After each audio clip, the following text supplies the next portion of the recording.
오늘 우리에게 주신 하나님 말씀은 창세기 3장 1절에서 7절까지 말씀입니다.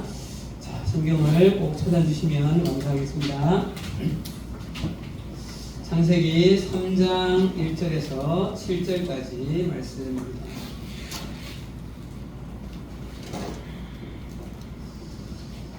자, 우리 함께 저와 함께 교도하도록 하겠습니다. 제가 1절, 여러분들이 2절 교도하겠습니다. 그런데 뱀은 여호와 하나님이 지으신 들짐승 중에 가장 강교하니라. 뱀이 여자에게 물어 이르되 하나님이 참으로 너희에게 모든 동산 모든 나무의 열매를 먹지 말라 하시더냐? 너희에게 말하되 동산 나무의 열매를 우리가 먹을 수 있으나 동산 중앙에 있는 나무의 열매는 하나님의 말씀에 너희는 먹지도 말고 만지지도 말라 너희가 죽을까 하노라 하셨느니라. 뱀이 여자에게 이르되 너희가 결코 죽지 아니하리라. 너희가 그것을 먹는 날에는 너희 눈이 밝아져 하나님과 같이 되어 선악을 알 줄 하나님이 아심이니라. 너희가 등나무를 본즉 좋음직도 하고 고함지도 하고 지혜롭게 할 만큼 탐스럽기도 한 나무인지라.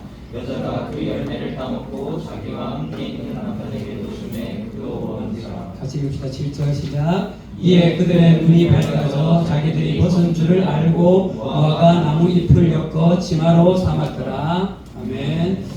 네, 반갑습니다. 우리 앞뒤자고 인사만 합시다. 반갑습니다. 네, 오늘 오랜만에 보는 반가운 얼굴도 있고 처음 뵙는 얼굴도 있고 그래서 아주 감사한 것 같습니다. 이따가 처음 오시는 분들 잠시 소개도 한번 좀 드릴게요.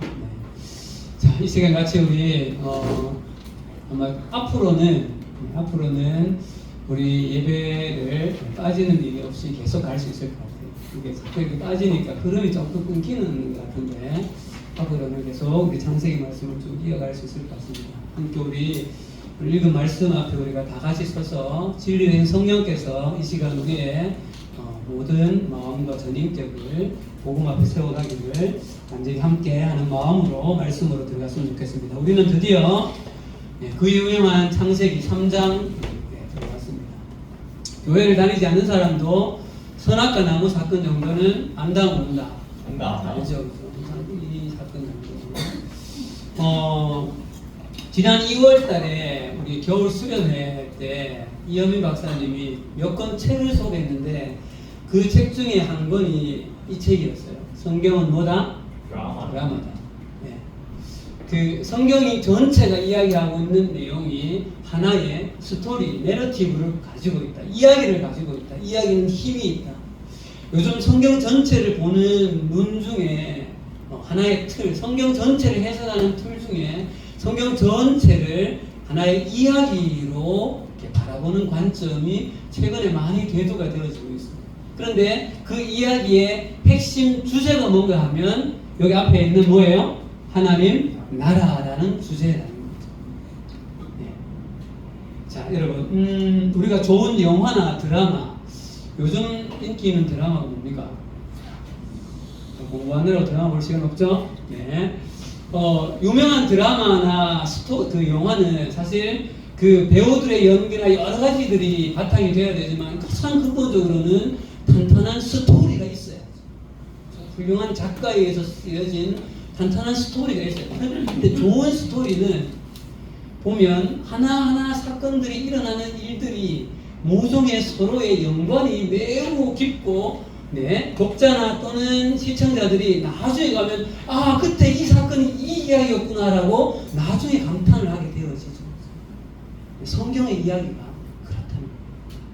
지금까지 우리가 봐왔던 창세기 1장과 2장, 이제 우리 몇 장에 왔습니까? 3장에 들어왔죠. 3장에. 오늘 보게 되어지는 이 창세기 3장의 이 내용은 어느 날 갑자기 생뚱맞게 시작된 이야기가 전혀 아니라는 거죠. 그러니까 오늘 일어나고 있는 이 3장의 이 스토리는 2장의 그 내용과 모종의 매우 밀접한 연관이 있다는 것을 우리는 생각하고 3장을 봐야 된다는 거예요. 그럼 우리는 창세기 2장에서 하나님께서 창세기 1장을 통해 세상을 창조한 이후에 이 하나님의 창조 세상 가운데 하나님의 실제적인 나라가 어떻게 구현되어지고 이루어지는가의 핵심 원리를 세 가지로 하나님이 보여주고 있다는 것을 창세기 2장에서 확인했어요. 맞습니까, 여러분? 네. 세 가지 큰 틀로 봤죠. 첫 번째 틀은 아담, 사람이 하나님의 모든 권위와 하나님의 모양, 형상을 입고 하나님의 대리 뭐다? 대리 통치자라는 그런 위치에 있다라고 했죠. 이것이 첫 번째 중요한 원리였어요. 그래서 아담으로 하여금 동물들의 뭐를 짓게 합니까? 이름을 짓게 하는 거죠. 여러분, 두 번째 통치 원리는 그런 사람들이 하와를 창조해서 가정을 이룬 다음에 하나님께서 창세기 1장 26, 27, 28절에 생육하고 뭐하라? 번성하라. 뭘 통해서요? 가정을 통하여서. 그렇게 생육하고 번성한 이 지구촌의 모든 사람들이 어떻게 한 사람과 한 사람이 사회적인 관계를 이루어 가는가, 그 원리를 하나님이 제시하는데, 그 원리가 바로 당신 삼위일체 하나님께서 이루고 계시는 그 삼위일체 하나님의 원리로 인간들도 너희가 사회적인 관계를 하라 하는 것이 중요한 원리였습니다. 그 구체적인 내용은 바로 내 이웃을 내 몸처럼 서로가 서로를 마치 자기를 보듯이, 아담이 하와를 볼 때 뭐라고 처음 고백했습니까? 이는 내 뼈 중에 뼈요 살 중에 살이라는 고백을 옆 사람에게 누구에게나 하고 그것을 중심으로 사회적인 관계를 이룰 것을 두 번째 원리로 제시하셨다. 마지막 세 번째 원리, 그러나 사람은, 너희들은 뭐가 아니다? 하나님은 아니다. 하나님이 될 수도 있다 없다? 없다는 거죠. 그것을 무엇으로 분명하게 선을 그으셨어요? 선악과라는 나무를 통하여서 분명한 선을 그어주셨다는 거죠. 이 세 가지 원리가 바로 이 세상에서 하나님의 나라가 찬란한 꽃을 피워갈 때 가장 핵심적으로 작동되어져야 할 원리라는 거예요. 하나님의 나라에 이루어지는 원리 중에 가장 핵심적인 원리가 그것이라는 거죠. 지금 우리가 이렇게 함께 모여있는 이 야긴과 보아스, 마데테츠 이 공동체를 이루는 원리도 그 원리가 작동해야 하는 것이죠. 어느 누구도 우리는 하나님의 위치에 가서는 안 된다. 자, 그래서 여러분, 이제 에덴 동산은 이 세 가지 원리로 점점 하나님의 나라가 점점 꽃피워가던 어느 날, 그 평화롭던 에덴 동산에 한 그림자가 찾아왔으니 그 그림자가 누구예요? 뱀을 가장한 사단이 찾아옵니다. 자, 1절 말씀 읽어봅시다. 1절 앞부분만요. 창세기 3장 1절 시작. 그런데 뱀은 여호와 하나님이 지으신 들짐승 중에 가장 간교하네요. 오늘 이 말씀을 이해하기 위해서는 여러분, 사단이라는 존재의 근원을 좀 알아야 합니다. 많이 들어봤죠? 사단. 그죠? 근데 이 사단의 존재를 알기 위해서는 한 가지 우리가 먼저 이 질문에 답을 해봐야 돼요. 여러분 답해 보십시오. 하나님께서 에덴 동산에 선악을 알게 하는 나무를 만드셨죠. 그 나무를 만드셨을 때 에덴 동산에는 악이 존재했다 하지 않았다? 했어요. 존재했을 것 같다? 하지 않았을 것 같다? 네. 좀 헷갈리죠, 사실. 분명히 이때는 아직 범죄하기 전이잖아요.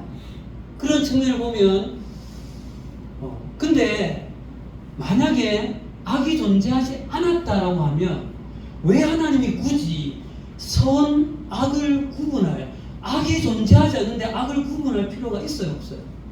없지 않을까요? 또 이렇게 이야기하면 그게 맞는 것 같잖아요. 우리 한 가지 분명히 해야 될 것은 이미 이때는 악이 존재했습니다. 예. 왜냐하면 이 뱀을 가장한 사단의 등장으로 우리는 그것을 알 수 있죠. 그럼 봅시다. 사단은 원래 악한 영이 되어지기 전에 어떤 존재였습니까? 천사였죠. 뭐하는 존재? 어떤 천사였어요? 하나님을 찬양하는 천사의 무리의 장이었죠. 이름이 원래 뭐예요? 네.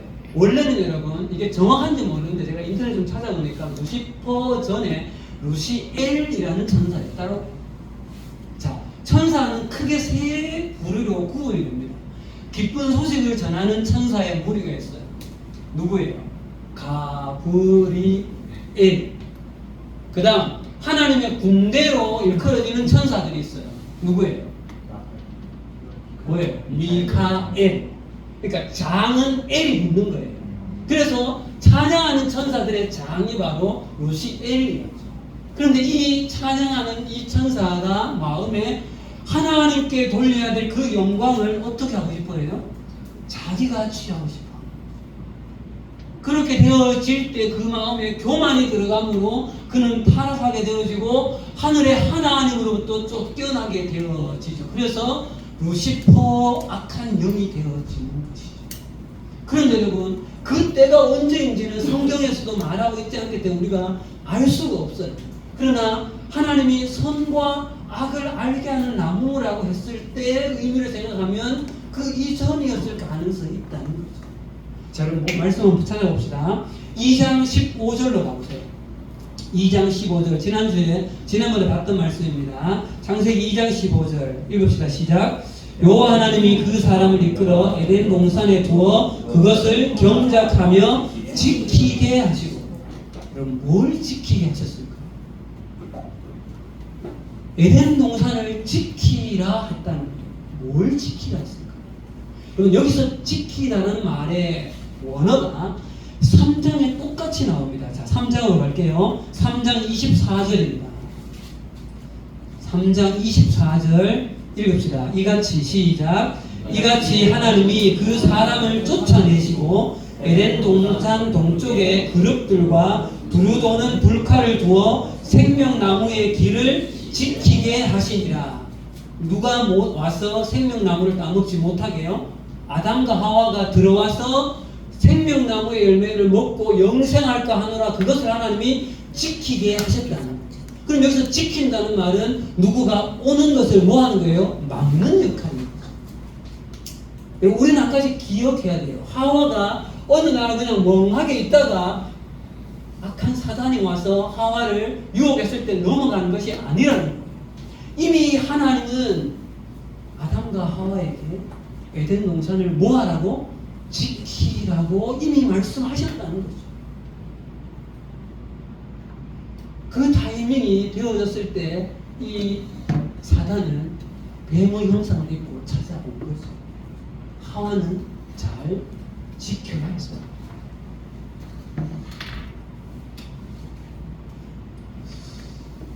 자, 여러분 이것은 오늘날 우리에게도 여러분 마찬가지입니다. 이 시대를 종말 중에서도 제가 중고등학교 다닐 때도 종말이라는 말을 썼거든요. 종말의 끝이다. 종말 중에도 그 끝에 왔다. 종말의 지말이다. 이렇게 표현하잖아요. 이 때가 되어질수록 더욱 사단은 강하게 역사하죠. 왜? 자신의 끝이 다가오는 것을 알기 때문에. 그래서 여러분 이 베드로 사도가 베드로전서 5장 8절에 들어보세요. 근신하고 깨어라. 너희 대적 마귀가 우는 사자같이 두루다니며 삼킬 자를 찾나니. 지금도 하와를 찾아온 이 악한 사단은 우리에게도 동일한 모습으로 찾아오고 있다는 사실을 우리도 우리의 마음을 우리의 신앙을 잘 지켜야 한다는 사실을 여러분 기억하십시오. 그래서 여러분 우리는 이 베드로 사도의 권면처럼 근신하고 깨어 있어야 합니다. 여기서 깨어있다는 의미를 여러분 충분히 짐작하시리라 믿습니다. 자, 이제 다시 본문으로 돌아와서요. 만약 여러분들이 자, 먼저 판단해 보세요. 여러분들이 이 에덴 동산을 찾아온 미안합니다. 사단의 역할을 해주세요. 사단이라면 아까 좀 전에 보았던 창세기 2장에서 하나님께서 하나님의 세상이 경영되어지는 세 가지의 원리가 있다고 했죠. 그 세 가지 원리를 공격한다면 몇 원리를 먼저 공격할 겁니까?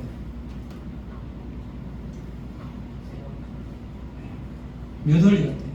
세 번째 원리를 먼저 공격합니다. 현진님 왜? 가장 만만해 보여요.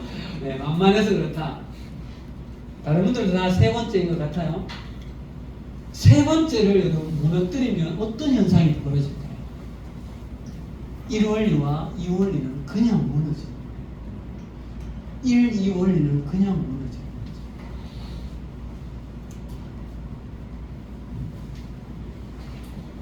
사단은 이것을 너무 잘 알고 있었기 때문에 가장 핵심적인 원리는 너는 하나님이 아니다라는 그 경계선을 공격하는 것으로 시작을 하죠.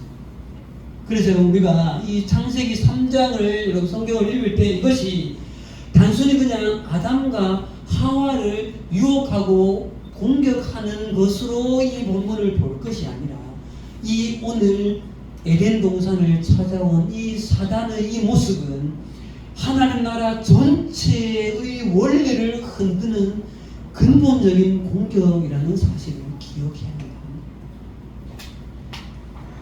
자, 그럼 여러분 지금부터 이 창세기 3장 속으로 조금 더 깊이 들어가서 구체적으로 하와에게 접근한 이 사단이 얼마나 교활한 계략을 가지고 접근했는지, 그리고 그 계략으로 접근해서 구체적으로 사단이 이루고자 하는 그 목적이 무엇이었는지를 좀 분석해 보려고. 이건 지피지기면 백전모나 백성이다. 저걸 알아요. 사단이 주로 어떤 계략을 쓰는지를 우리는 알아야 합니다. 그래야만 우리를 지킬 수 있고 이겨낼 수 있는 거죠. 자, 먼저 사단의 계략을, 그 교활한 계략을 한번 분석해 들어가는데요. 사단이 하고 있는 말들을 좀 분석해 보도록 하겠습니다. 1절 후반절 뱀이부터 한번 읽어봅시다.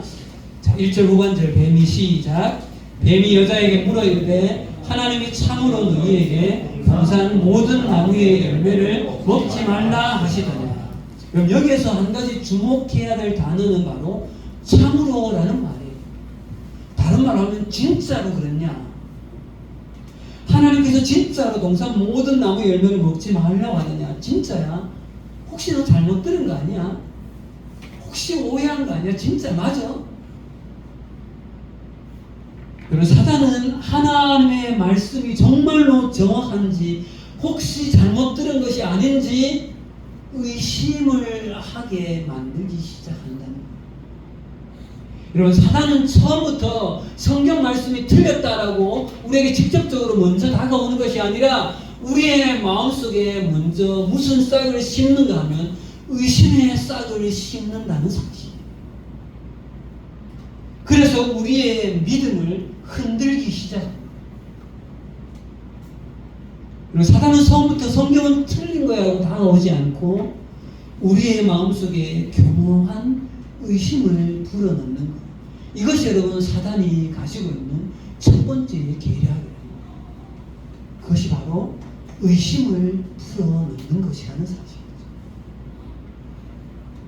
자, 사단의 이 말에 하와가 무엇이라고 반응하는지 2절 3절 봅시다. 2절 3절요. 자, 읽읍시다. 시작.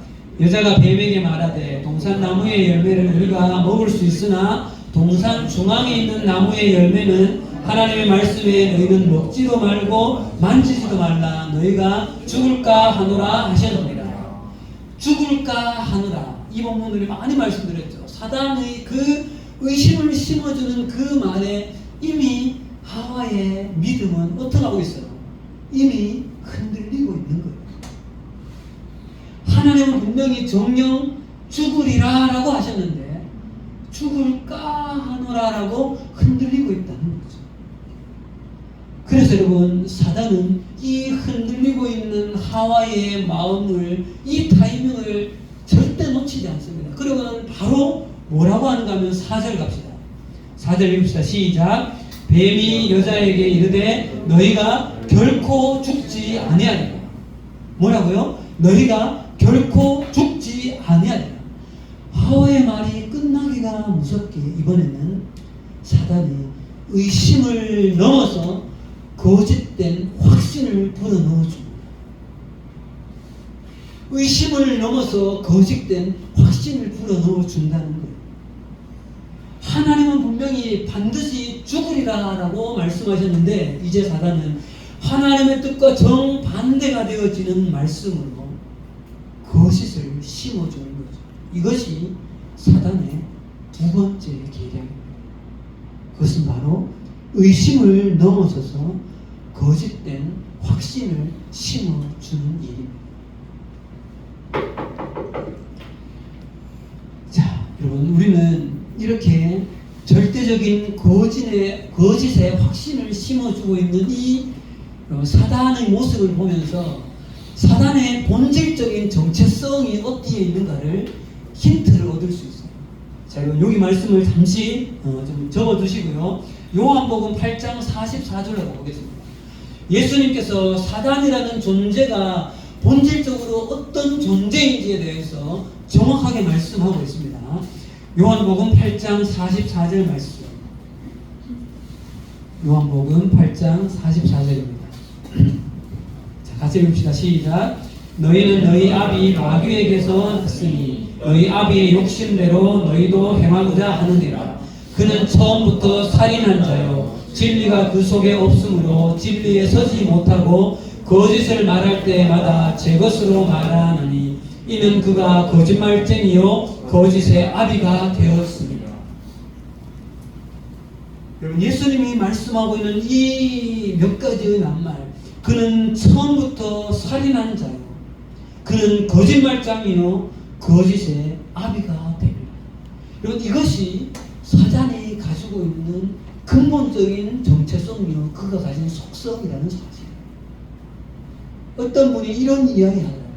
사단은 암과 같은 존재다. 암은 어떻게 합니까? 숙주인 암에 걸린 사람을 죽게 하고 자기도 죽는 거예요. 사단은 들어간 그 영혼을 죽게 만들고 본질적으로 자기도 죽는 거죠. 예수님 앞에서. 이 시대에 여러분, 얼마나 많은 거짓된 영이 한 인격에게 들어가서 잘못된 그 거짓의 영에 사로잡혀서 자기 스스로에 대한 곡해된 이해로 자기를 심지어는 여러분 극단적인 선택까지 하는 사람들의 모습을 보면 거짓의 노예가 되어져 있는 사람들이 얼마나 많은지.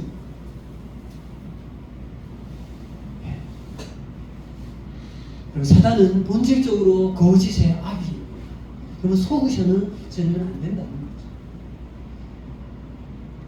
자, 이렇게 의심을 넘어서 여러분 거짓된 확신을 심겨준 사단은 마지막으로 하와에게 찾아온 진짜 속셈을 드러냅니다. 자, 창세기 3장으로 여러분 다시 돌아오시고 5절 말씀으로 봅시다. 5절. 자, 이제 조금 더 집중해 주세요, 여러분. 매우 중요한 본문들이 나옵니다. 오늘 말씀은 여러분 정말 조금 너무 중요한 부분들이 많이 나옵니다. 5절입니다. 읽읍시다. 시작. 너희가 그것을 먹는 날에는 너희 눈이 밝아져 하나님과 같이 되어 선악을 알 줄 하나님이 아심이니라. 너희 눈이 밝아져 하나님과 같이 돼. 그리고 사단이 하와에게 찾아온 속셈은 하와로 하여금 하와의 마음속에 있는 하나님처럼 되고자 하는 욕망을 자극합니다. 그리고 하나님의 자리를 탐하게 만드는 것, 그것이 하와에게 찾아온 이 사단의 본질적인 속셈이라는 사실.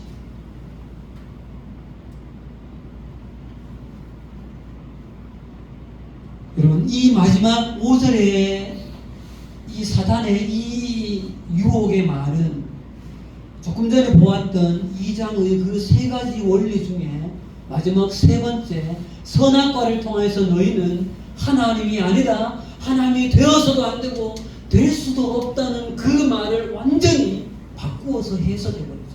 너희가 누구처럼 되어서 하나님처럼 될 수 있는 것처럼 하와의 마음에 있는 그 속성을 자극해. 지금 사단은 하와에게 너희는 하나님이 아니다, 너희는 하나님이 될 수 없다라고 하는 이 바운더리를, 이 선악과를 뛰어넘을 것을, 선악과의 한계를 뛰어넘어서라 너도 하나님이 될 수 있다라고, 너도 하나님의 자리를 차지하라고 유혹하고 있는 거죠. 우리는 사단의 이 마지막 말 속에서 사단의 최종 세 번째 계략을 보게 되었습니다. 조금 전에 첫 번째 계략이 뭐라고 했습니까? 마음에 뭐를 던진다고요? 의심하게 만든다는 거죠. 두 번째는 뭐라고 합니까? 의심을 넘어서 거짓된 확신을 준다고 했어요. 세 번째 원리는 뭔가 하면 여러분, 자, 이제 하나님의 말이 맞는지 사단 자신의 말이 맞는지 너희 스스로 판단하고 선택해서 너희가 결정하라고 만들어요. 자유의지를 가진 사람에게 사단은 너희 스스로가 옳은지 그른지 판단해서 스스로의 힘으로 결정할 것을 요구하고 있다는 사실.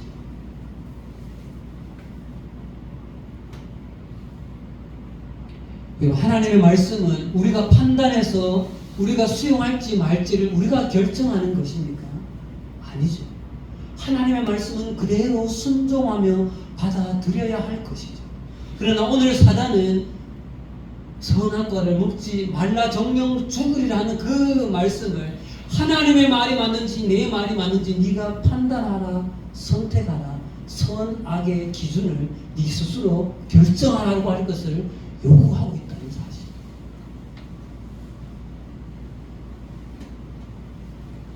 그래서 여러분, 사단의 최종 세 번째 계략은 옳고 그름의 선과 악의 기준을 너희 스스로 결정하라는 거죠. 네가 판단해서 결정해라, 그것이 선이다라고 속이고. 여러분, 이 부분에 대해서 이 성경은 드라마라는 이 책에 타락이라는 파트에 이렇게 소개합니다. 보세요. 뱀을 통해 그들에게 다가온 유혹은 그들의 자율성을 주장하라는 것이다. 스스로 율법을 만드는 존재가 되라는 것이다. 자율성이란 하나님의 지시에 의존하기보다는 스스로 옳고 그름을 결정하는 주체가 되라는 것이다. 이건 사단이라는 존재는 우리에게 하나님의 말씀을 의심하게 만들고 거짓된 확신을 불어넣은 다음에 무엇이 맞는지 틀린지, 무엇이 선인지 악인지를 너희 스스로 판단하여서 그 기준을 네가 만들어낼 것을 요구한다는 사실입니다. 그런데 여러분, 이것을 통해 결국 사단이 노리는 1차적인 목적이 뭘까요? 1차적인 목적, 그것은 바로 선악의 기준인 하나님의 자리를 사람 너희들이 차지하라 하는 것이죠. 다른 말로 하면 하나님의 말씀을 어기하는 거죠. 네가 하나님의 자리를 차지하라라고 유혹하는 거예요. 여러분, 하늘에서 쫓겨난 사단이 하나님의 세상 에덴 동산을 접근해 오면서 사용한 이 여러분 세 가지의 원리를 잘 기억하십시오. 지금 우리가 살고 있는 이 시대는 철학적으로 포스트 모던 시대라고 하죠. 많이들 들어보셨을 거예요. 그럼 포스트 모던의 가장 핵심 원리가 뭐예요? 네가 뭐하라? 선택하라. 네가 선택하라. 이 말은 오늘 이 창세기 3장에 이 태초에 사단이 하와에게서 나온 네가 하나님처럼 될 수 있다는 그 말과 사실은 다를 바가 전혀 없는 것이죠. 인권이라는 이름으로 네가 원하는 것, 그것을 지식마저도 네가 구성하여서 만들어내는 그 지식이 선한 것이다라고 말하고 있는 것이 오늘날 이 시대의 지식입니다.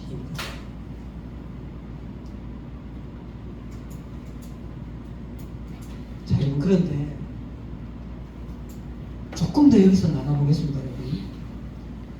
사단이 이러한 계략으로 접근한 그 접근이 1차적으로는 아담과 하와에게 하나님의 자리를 차지하라라고 말하고 있는 것 같은데, 그것이 1차적인 목적인 것 같은데, 그것보다 더 사실은 궁극적인, 더 본질적인 목적이, 가장 교활한 목적이 있다는 사실.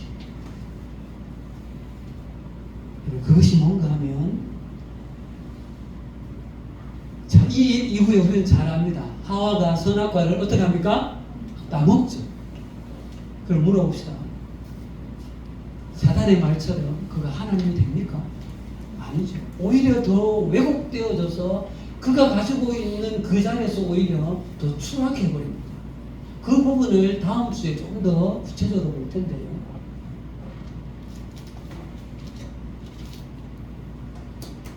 여러분, 사단의 말을 듣고 선악과를 따먹는 이 행위로 말미암아서, 그런데 에덴 동산에는 매우 중요한 한 가지 변화가 일어난다는 사실이에요.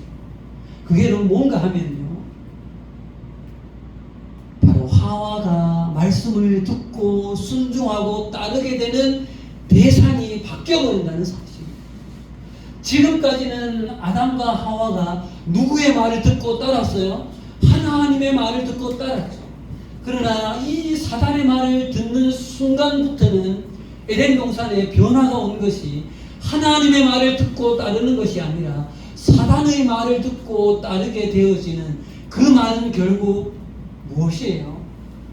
사단의 말을 들음으로 말미암아서 하나님의 위치에 아담과 하와가 올라가는 것이 아니라 누가 그 자리를 차지하는 거예요? 악한 사단이 그 자리를 차지하게 된다는 사실이죠. 그럼 이것이 본질적으로 사단이 지금 하와에게 접근하고 있는 근본적인 궁극적인 목적이 이거라는 사실. 자기가 하나님이 되기 위해서.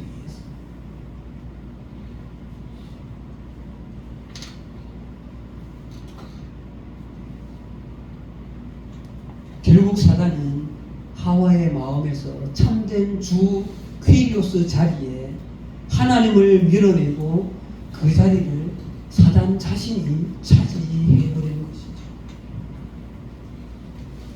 여러분, 사단의 말을 들으면 아담과 하와가 자신이 주, 자신이 그 퀴리오스인 하나님이 될 줄 알았는데, 본질적으로는 그것이 아니라 사단의 말을 듣고 따르게 되어짐으로 말미암아서 사단에게 순종하게 되어지기 때문에 에덴 동산으로 대표되는 이 모든 피조 세계는 그 주인의 자리를 누가 차지하는가 하면 사단이 차지하게 되어진다는 거죠. 이것이 바로 하늘에서 쫓겨난 사단이 하나님의 세상 에덴 동산을 접근했던 가장 근본적인 목적이에요.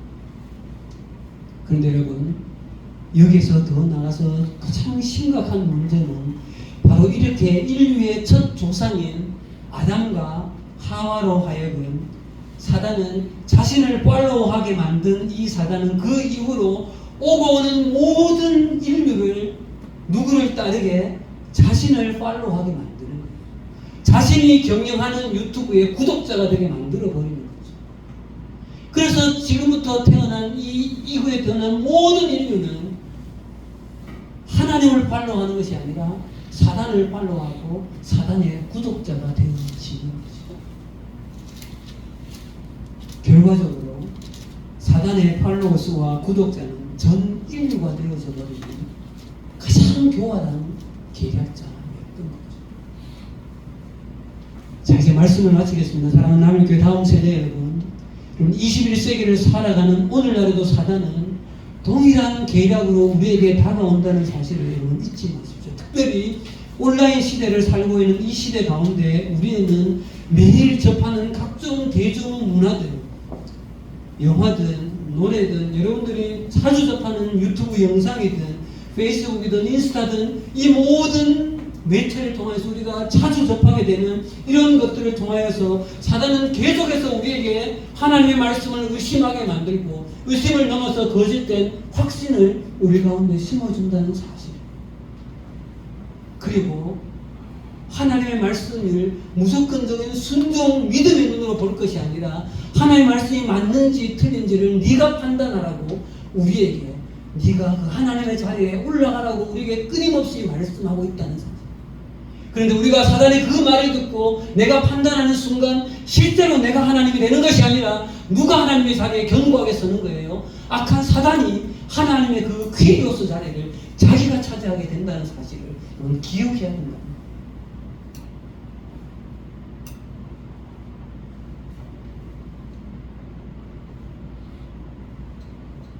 이런 사단의 교묘한 속임수를 덕석 물어버리는 순간 마치 여러분 낚시바늘을 물면 더 이상 발버둥을 치는 고기가 발버둥을 치면 더 깊이 걸려드는 것과 똑같이 계속해서 하나님이 아닌 이 사단이 더욱더 견고하게 우리를 사로잡게 되어진다는 사실을 기억해요.